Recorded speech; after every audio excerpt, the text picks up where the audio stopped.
Une femme donne naissance à des jumeaux de pères différents. Explication scientifique. Alors, bienvenue dans les secrets du sexe. Toujours accompagné du général Diarrhée, votre sexologue le plus humble, le plus proche de vous. C'est toujours un réel plaisir d'être en face de cette caméra pour vous expliquer des sujets sur la sexualité.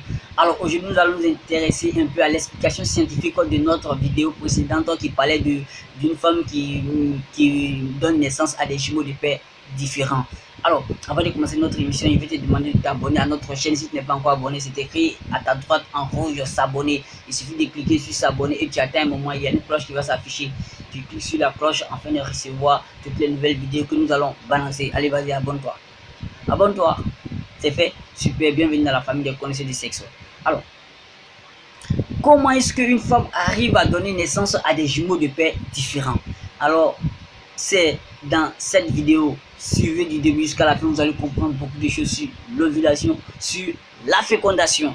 Alors, nous allons parler de superfécondation. Superfécondation, c'est lorsque deux cellules, c'est-à-dire deux ovules qui viennent de l'ovaire, se fécondent au même moment. Vous voyez un peu? Voilà. Donc, on parle de superfécondation. On parle de hyperovulation lorsque c'est deux ovaires ovules. Voilà, l'ovaire de droite et l'ovaire de gauche ovule. Donc, on parle de hyperovulation. On parle de superfécondation paternelle lorsque ces deux ovules sont fécondés par deux spermatozoïdes différents. Ok, deux spermatozoïdes différents, du coup, ça veut dire deux pères. Alors, comment est-ce que ça se passe? Il se trouve que les spermatozoïdes ont une durée de vie de plus de 5 jours, ça veut dire au maximum 7 jours, bien sûr, une semaine. Alors que les ovules ont une durée de vie de 48 heures, ça veut dire de 12 heures à 48 heures, ça veut dire 2 jours seulement. Alors, si une femme a eu rapport, donc si elle est dans sa période de fécondité, même avant sa période de fécondité, voilà, si elle a 2 jours de sa période de fécondité, qu'elle a eu rapport, les spermatozoïdes peuvent rester dans son organisme pendant une semaine. Donc, ça veut dire si elle a eu rapport le lundi jusqu'à l'autre lundi, elle peut féconder. Ça veut dire qu'elle peut tomber enceinte. Donc, si les spermatozoïdes sont dans son organisme, que l'un de ses ovaires ovule, la femme, elle tombe enceinte.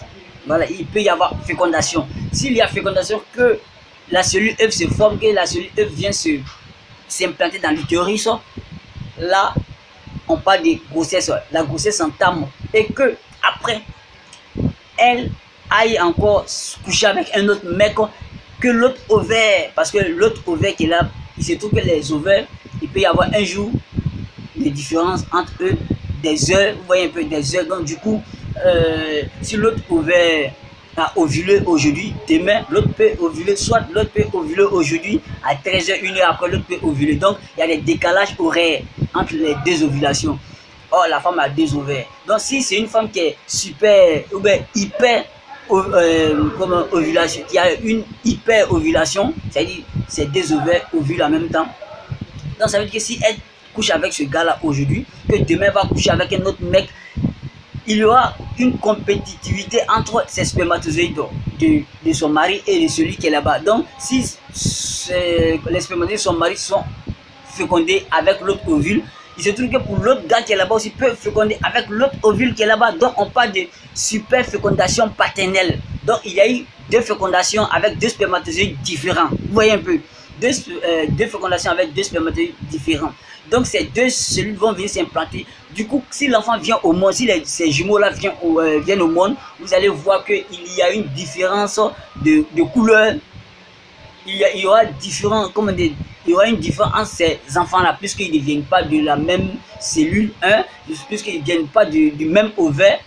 Voilà, du même ovaire. Donc, il y a eu des différents spermatozoïdes qui ont fécondé avec ces deux ovaires qui ont ovulé. Ok, voilà. Donc c'est en cela on va parler de superfécondation paternelle. Paternelle pour dire que il y a différents spermatozoïdes qui ont fécondé. Ouais, c'est ce qui est arrivé dans le cas de l'autre femme qui est là-bas. Elle a couché avec son homme et après elle va coucher avec un autre gars qui est là-bas. Donc ça veut dire que les deux spermatozoïdes de ces deux gars-là sont dans son organisme. Donc du coup, ces spermatozoïdes sont en concurrence. Donc c'est les plus comment dire, agités, les plus énergétiques qui vont féconder comment dirais-je, les ovules. Vous voyez un peu. Donc, il se trouve que pour son mari a pu féconder l'autre ovule qui est là-bas et pour l'autre gars aussi a pu féconder l'autre ovule qui est là-bas. Vous voyez un peu. Donc, voilà pourquoi j'ai fait une vidéo où j'ai dit une femme, est-ce qu'une femme peut-elle tomber enceinte plusieurs jours après son rapport sexuel? C'est ce qui est là. Ça veut dire que si votre période de fécondation, si la période de fécondation varie d'une femme à une autre, pour d'autres femmes ça va faire 4 jours, pour d'autres c'est 3 jours, pour d'autres c'est 5 jours, 6 jours, pour d'autres c'est une semaine, trop une semaine, vous voyez un peu. Alors que les spermatozoïdes ont une durée de vie de une semaine. Ça veut dire, si vous avez fait rapport aujourd'hui, que votre fécondation c'est jusqu'à, par exemple, si vous avez fait rapport le lundi, que votre fécondation c'est jusqu'à le vendredi, comment un rapport que vous avez fait aujourd'hui, comme il peut y avoir fécondation le vendredi parce que les spermatozoïdes sont là encore. Bon, imaginez-vous un peu que vous avez fait rapport avec votre mari aujourd'hui lundi et que mardi vous faites rapport avec un autre gars là-bas et que le mercredi vous partez faire rapport avec un autre gars là-bas. Tous ces spermatozoïdes sont accumulés dans votre organisme. Donc ce sont les spermatozoïdes les plus forts qui vont pouvoir ça féconder avec les ovules qui vont venir. Donc si il se trouve que les spermatozoïdes de l'autre gars sont plus en forme que les spermatozoïdes de ton homme, alors il se trouve que ce sont les spermatozoïdes de l'autre gars qui ont plus de chances à féconder avec les ovules qui vont venir des ovaires. Donc les spermatozoïdes de votre homme, s'ils sont un peu fragiles, ils ne peuvent pas affronter les spermatozoïdes de l'autre gars qui est là-bas. Voilà pourquoi c'est vraiment bien, quand on sait qu'on n'est pas fidèle, c'est bien de se préserver, voilà, d'utiliser la capote, le préservatif avant de faire les rapports quand on est fidèle.